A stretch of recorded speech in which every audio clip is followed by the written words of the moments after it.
देश के उत्तर और पश्चिमी राज्यों में लंपी वायरस मवेशियों पर कहर बरपा रहा है। राजस्थान, गुजरात, महाराष्ट्र, मध्य प्रदेश, हरियाणा, पंजाब और यूपी तक ये बीमारी फैल चुकी है। इस जानलेवा वायरस को लेकर पशुपालकों और किसानों में दहशत का माहौल बना हुआ है। राजस्थान में तो लंपी वायरस के कारण मृत गायों को वैसे ही खुले में छोड़ दिया जा रहा है, जिससे आसपास के लोगों के लिए वहां पर रहना मुश्किल हो रहा है। लंपी वायरस बीमारी डेयरी व्यवसाय के लिए खासकर चिंता बनकर उभरी हुई है। आपको बता दें, लंपी वायरस मवेशियों में खास तौर पर गाय भैंसों में फैल रही है। इसमें वे किसान बुरी तरीके से प्रभावित हो रहे हैं, जिनका व्यवसाय पूरी तरीके से मवेशियों पर निर्भर है। मंगलवार को ग्रेटर नोएडा के एक्सपो मार्ट में आयोजित विश्व डेयरी सम्मेलन को संबोधित करते हुए केंद्रीय पशुपालन और डेयरी राज्य मंत्री संजीव बालियान ने एक बयान दिया था। उन्होंने कहा था कि अब तक 75,000 मवेशी लंपी स्किन नामक इस बीमारी से दम तोड़ चुके हैं। अब कुछ हम आपको महत्वपूर्ण पॉइंट बताने वाले हैं। आपको बताते चलें कि लंपी स्किन डिजीज एक वायरस संक्रमण है जो प्रमुख रूप से गायों को ही प्रभावित करता है। हालांकि इसके लक्षण भैंस व अन्य जानवरों में भी देखे जा रहे हैं। हालांकि प्रमुख रूप से ये गायों में देखा जा रहा है। लंपी स्किन डिजीज का कारण बनने वाले वायरस का नाम कैपरी पॉक्स वायरस, जो पॉक्स विरिडी वायरस परिवार से है। यह बीमारी भी खून चूसने वाली कीटों के समान कीटों से फैलती है, जैसे कि मच्छर हुआ और कुछ इसी तरीके की मक्खियाँ हुई। हालांकि दूषित पानी और भोजन के माध्यम से भी एक दूसरे जानवरों में फैल सकता है। इस बीमारी में जानवर की त्वचा पर गांठ बनने लगती है और उसे बुखार आने लगता है। गंभीर मामलों में इससे संक्रमित जानवर की मृत्यु भी हो जाती है। भारत में लंपी स्किन डिजीज का पहला मामला 23 अप्रैल को गुजरात के कच्छ इलाके में देखा गया था। इसके बाद यह बीमारी राजस्थान, पंजाब, हरियाणा, उत्तर प्रदेश, उत्तराखंड, मध्य प्रदेश और जम्मू कश्मीर तक फैल गई। राजस्थान इस बीमारी से सबसे ज़्यादा प्रभावित क्षेत्र है, जिसमें रोजाना 600 से 700 मौतें हो रही हैं। वहीं दूसरे प्रदेशों में रोजाना की मौतों का आंकड़ा 100 से नीचे का है।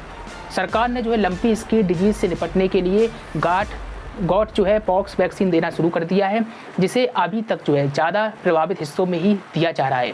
सरकार गॉट पॉक्स वैक्सीन को 100% प्रभावी होने का दावा कर रही है और प्रभावित हिस्सों में 1.5 करोड़ खुराक दी जा चुकी है। भारत में मवेशियों की कुल संख्या 20 करोड़ के लगभग है। भारत ने लंपी स्किन डिजीज से निपटने के लिए एक स्वदेशी वैक्सीन भी बनाई है, जिसे 2 कंपनियां मिलकर बना रही हैं। ये कंपनियां एक महीने में 4 करोड़ खुराक बनाने की क्षमता रखती हैं। वहीं आपको बता दें, महाराष्ट्र में लंपी वायरस तेजी से मवेशियों को अपना शिकार बना रहा है। तेजी से फैलते इस वायरस को रोकने के लिए महाराष्ट्र पशुपालन विभाग ने सभी जनपदों के अधिकारियों को पशुओं के टीकाकरण में तेजी लाने के लिए कहा है। पशुओं को यह टीका बिल्कुल फ्री यानी मुफ्त दिया जाएगा। ये एक दावे के अनुसार राज्य में लंपी वायरस की वजह से अब तक 43 पशुओं की मौत हो चुकी है। राजस्थान में ये आंकड़ा दोस्तों बहुत ही ज़्यादा है। वहीं आपको बता दें, पशुओं के दूध के मामले में डॉक्टर क्या कहते हैं, क्या लंपी वायरस का असर दूध में भी पड़ेगा? डॉक्टरों के अनुसार जिन पशुओं को लंपी वायरस है या संक्रमित है, उनका दूध संक्रमित नहीं है। लेकिन अगर कोई पशु गंभीर रूप से बीमार है तो ऐसे दूध को पीने से बचना चाहिए।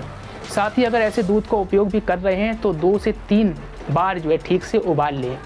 वहीं आपको बता दें, पशु चिकित्सा विशेषज्ञों के अनुसार लंपी वायरस जानवरों में होने वाला एक बेहद संक्रामक चरम रोग है।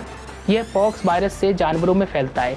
यह बीमारी मच्छर और मक्खी के जरिए एक से दूसरे पशुओं तक पहुंचती है।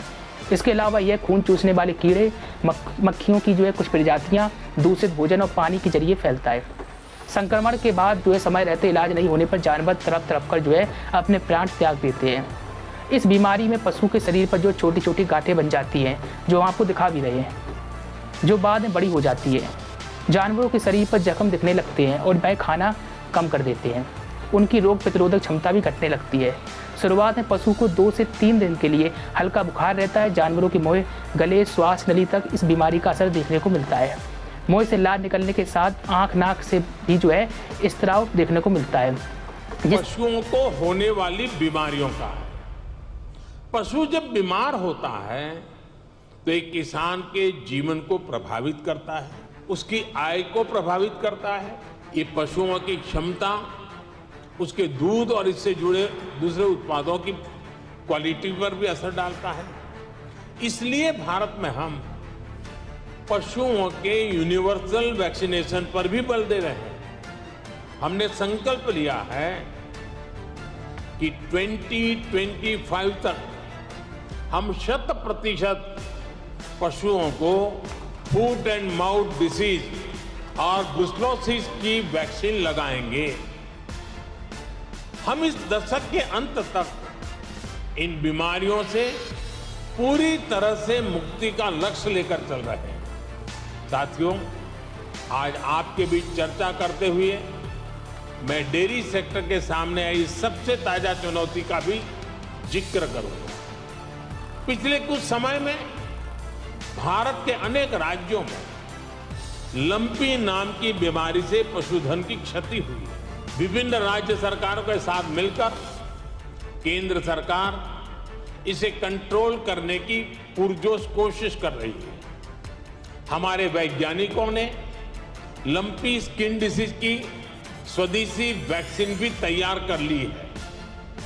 वैक्सीनेशन के अलावा जांच में तेजी लाकर पशुओं की आवाजाही पर नियंत्रण रखकर उस बीमारी को काबू करने की कोशिश। उत्तर प्रदेश के पशुपालन एवं दुग्ध विकास मंत्री धर्मपाल सिंह ने विधान भवन स्थित अपने कार्यालय कक्ष में लंपी स्किन डिजीज के बचाव और रोकथाम के संबंध में विस्तृत समीक्षा बैठक भी की है।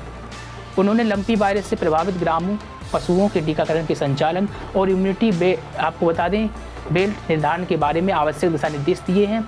आपको बता दें उत्तर प्रदेश में अभी तक 52,50,000 गॉट पॉक्स वैक्सीन क्रय की जा चुकी हैं, जिसमें से 15,06,095 खुराक वैक्सीन प्रयुक्त की जा चुकी हैं और 37,43,000 से अधिक खुराक रिजर्व में संरक्षित हैं। खुराक वैक्सीन आपको बता दें 50 लाख क्रय के लिए आदेश दिए जा चुके हैं। प्रभावित जनपदों में यह पशुओं को दी जाएगी। वहीं इस मामले में पशुपालन मंत्री ने विभागीय अधिकारियों को निर्देशित करते हुए कहा है कि लंपी स्किन डिजीज की रोकथाम के लिए जारी गाइडलाइन के अनुसार प्रभावी कार्रवाई निरंतर जारी है और आगे भी यह यथावत जारी रहेगी। आपको बता दें प्रदेश के बॉर्डर से लगे हुए अन्य राज्यों और प्रदेश की अन्य अंतर जनपदीय पशु परिवहन पूर्णतया प्रतिबंधित हैं और उत्तर प्रदेश में अग्रिम आदेशों तक पशुओं का कोई भी हॉट मेला इत्यादि का आयोजन भी नहीं किया जाएगा और प्रतिबंध का कड़ाई से पालन भी होगा। आपको बता दें राजस्थान राज्य पशु इस बीमारी से ज़्यादा प्रभावित है और अन्य राज्यों में भी इसका असर देखने को मिल रहा है, जिससे पशुओं की हालत विकराल है। बाकी आपको बता दें राजस्थान में कई जगहों पर ईश्वर से प्रार्थना भी चल रही है, पूजा पाठ का कार्यक्रम भी चल रहा है ताकि इस बीमारी से जानवरों को निजात मिल सके। खैर आपकी क्या प्रतिक्रिया है कमेंट बॉक्स में रखिए। नमस्कार।